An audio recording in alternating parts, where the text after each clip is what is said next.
નમસ્કાર, આપ જોઈ રહ્યા છો નેશન પ્લસ ન્યૂઝ. હું છું આપની સાથે હેતલ વગર. રાજુલા જાફરાબાદમાં ચાંચ બંદર ખાડી ખાતે ગણેશજીનું ભવ્ય રીતે વિસર્જન કરવામાં આવી રહ્યું છે. રાજુલાના જાફરાબાદમાં શ્રીજીનું ભવ્ય રીતે વિસર્જન કરવામાં આવી રહ્યું છે કે જેમાં રાજુલાના ચાંચ બંદર ખાડી ખાતે ગણેશજીનું વિસર્જન થઈ રહ્યું છે. તો જાફરાબાદના સરકેશ્વર બીચ ખાતે પણ ભવ્ય રીતે વિસર્જન કરવામાં આવી રહ્યું છે. ગણપતિ બાપાની પૂજા અર્ચના કરી દરિયામાં મૂર્તિ પધરાવી બાપાને વિદાય આપવામાં આવી રહી છે. તો ગણપતિ બાપા મોરેના નાદ સાથે સમગ્ર વિસ્તાર ગુંજી ઉઠ્યો છે. રાજુલા જાફરાબાદ શહેર સહિત ગ્રામ્ય વિસ્તારના લોકો શ્રીજીનું વિસર્જન કરી રહ્યા છે કે જેમાં વિસર્જન દરમિયાન અબીલ, ગુલાલ, કંકુ સહિત ડીજેના તાલ સાથે લોકો ઝૂમી ઉઠ્યા છે.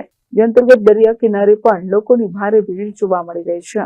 ગણપતિ મહોત્સવ રાજુલા તાલુકામાં રંગે સંગે ઉજવાયો છે.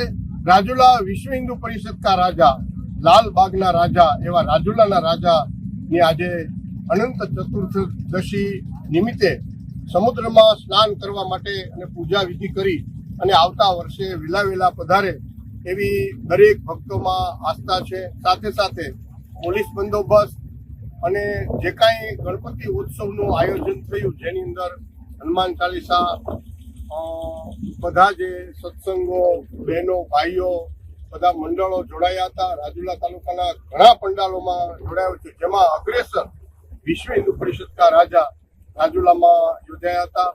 અમારા વિશ્વ હિન્દુ પરિષદના પ્રમુખ યુવરાજભાઈ ચાંદુ, ગૌરાંગભાઈ અને અમારી સમગ્ર ટીમ આ સહેમત કરી હતી અને લોકોએ ઉમંગ ઉલ્લાસ સાથે ગણપતિ મહોત્સવના આજે પારણા કરી વહેલા પધારવા ગણપતિ દાદાને પ્રાર્થના કરી છે.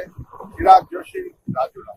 Dharmesh Mehta, nation plus news, Rajula. સમાચારોના સતત અપડેટ મેળવવા માટે અમારી નેશન પ્લસ ન્યૂઝની યુટ્યુબ ચેનલને સબસ્ક્રાઇબ કરો, બેલ આઇકન દબાવો અને જોડાયેલા રહો ફેસબુક, ઇન્સ્ટાગ્રામ અને ટ્વિટર પર.